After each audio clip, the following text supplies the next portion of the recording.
even though they'd never been born there. It might have been 4 generations earlier than that. And they had a silly notion that the British Army used to walk up and down the streets of Belfast and say, Catholic, bang, you're dead. Catholic, shoot. It was just so bizarre. The way they thought life was in Northern Ireland was so wide of the mark. It was just incredible. And we came away from the making of this programme feeling quite depressed that we didn't see how there could ever be peace in Northern Ireland. And yet, strangely enough, 1 year later, 1994, the IRA declared its first ceasefire. And they declared the ceasefire at midnight on August the 31st, 1994. The first minute, therefore, of the ceasefire, the first minute, was on September the 1st. Guess what's Tim's birthday? September the 1st. It was very, very poignant to us that the ceasefire should begin on his birthday. I don't suppose the IRA knew that. But again, it's one of these strange acts of fate. And the beginnings of the peace process started then. And the ceasefire broke down, and another one came along in '96. And they bombed the centre of Manchester in 1996. And they bombed Canary Wharf in London. So there were still acts of violence going on, and violence in Northern Ireland. But bit by bit by bit, there was a worldly realisation that there could never be a peace settlement whilst there was shooting and killing and bombing. And so, of course, in 1998, the Good Friday Agreement, which you may have heard of, was signed. And since '98, nominally, there's been no more violence. Of course, there are occasional sporadic outbursts of violence, generally from dissident breakaway Republican groups who don't approve of there being a peace process. But by and large, it's considerably more peaceful than it was. In 1998, I gave up my full-time job in order to find the time to try to raise the money to build the Peace Centre. Have many of you been in the Peace Centre? Yeah? Do you know where it is, even if you've never been there? Well, that building cost £3 million. And I raised the bulk of that money, but not by being somebody who could make money that easily. I mean, if I could have been a millionaire years ago. But by speaking to the people who had connections to help me. And the most significant person in the raising of that money was a politician who sadly is no longer with us, a lady called Mo Molan, who again you very probably haven't heard of. But she was a most remarkable female British politician. She swore like a trooper. She was effing and blinding most of the time when you were with her.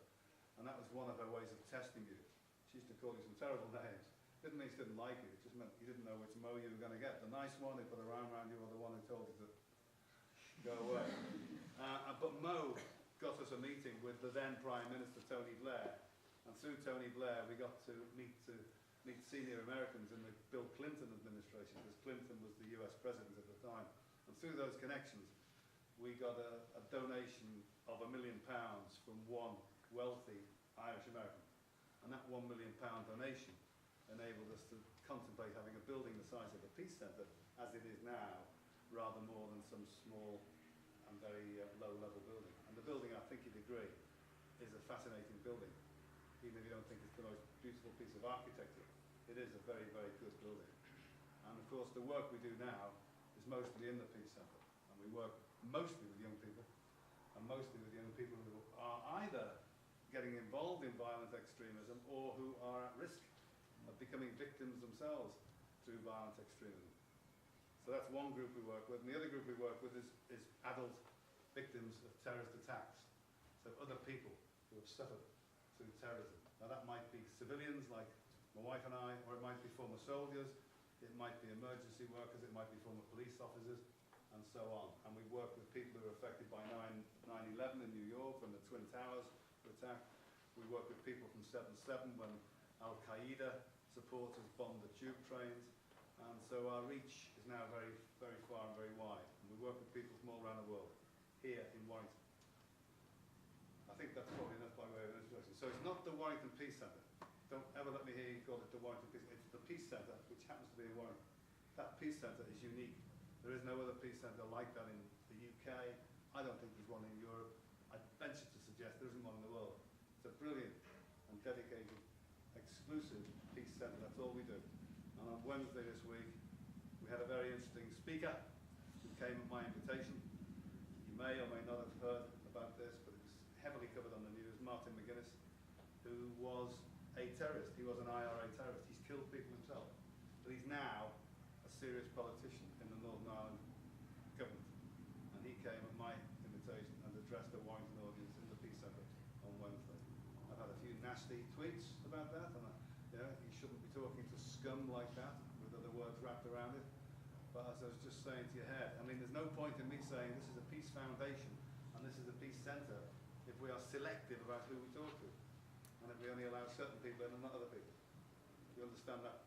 This is an important point of principle. We talk to anybody if it will help with peace building and reconciliation.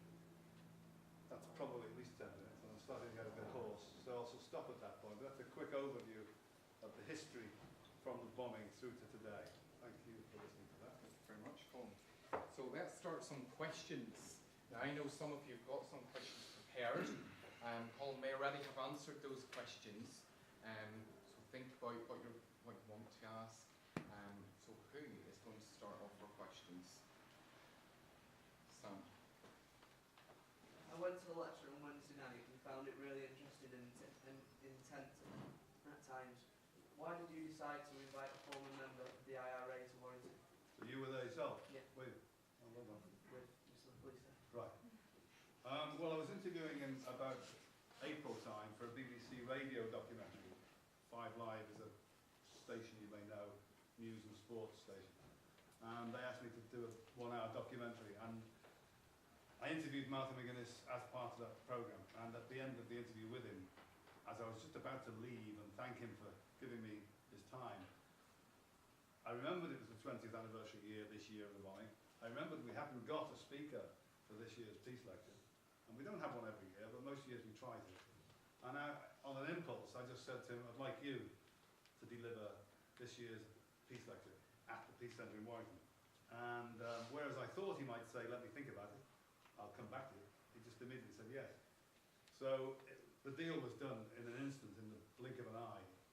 Then afterwards we have to sort of date and time and the type of event it would be. But he agreed immediately after I asked him, almost without realising I was going to ask him. So that's how he ended up there. Thank you. So who's going to ask the next one? Clarice? Why did you decide to visit North and Southern Ireland as a result of the war? Well, back in at the time. Well, I probably have preempted some of the questions slightly, but it was at the invitation of the BBC to make this programme.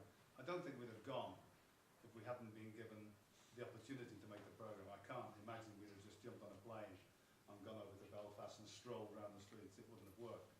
But because we were going with the backing of the major broadcaster in this country, the BBC, obviously they sent researchers ahead to find people who we would meet. Catholic families, Protestant families, politicians, people who were on the fringes of the violence. So they set it up for us to meet them in order to make the programme. The one thing they didn't do, because I wouldn't have agreed to do it, they didn't script the questions. They didn't give me a sheet of paper and say, these are the questions you want to ask.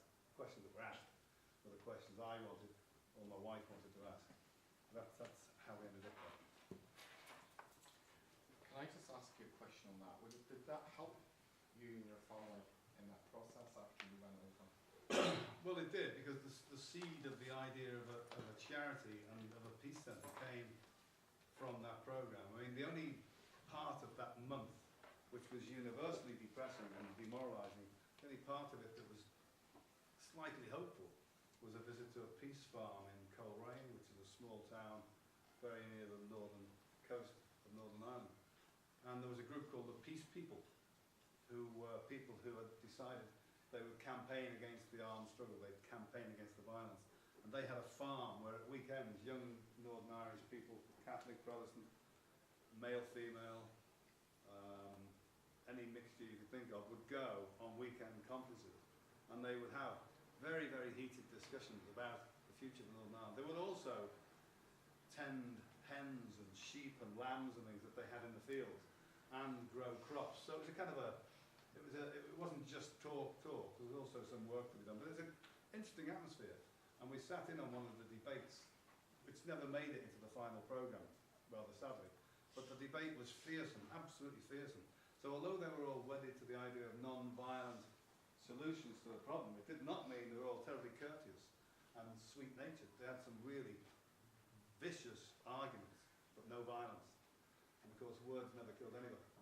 And I vividly remember there was a young lad in there who had a very severe disability. I think he had spina bifida, but a very bright lad. And his sister had been shot dead by one of the loyalist groups when she worked in a roadside burger bar with a friend. And a loyalist hit squad had driven past on one Saturday morning and strafed the place with automatic gunfire and killed both girls, both the schoolgirls. And he came under tremendous pressure from his family to join the IRA to take revenge on loyalists who'd done it.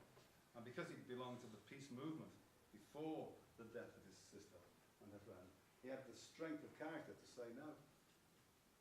Obviously he was mortified by what had happened to his family, but he resisted the pressure from older voices in his family to join the armed struggle. And that was very impressive to listen to this young man. He was only 17, telling us that story. And I remember he went on to study at Liverpool John Moores. I'm not sure what he did, but I've lost contact now, but he was a most impressive young man. And that place gave us the idea, we didn't realise it there and then,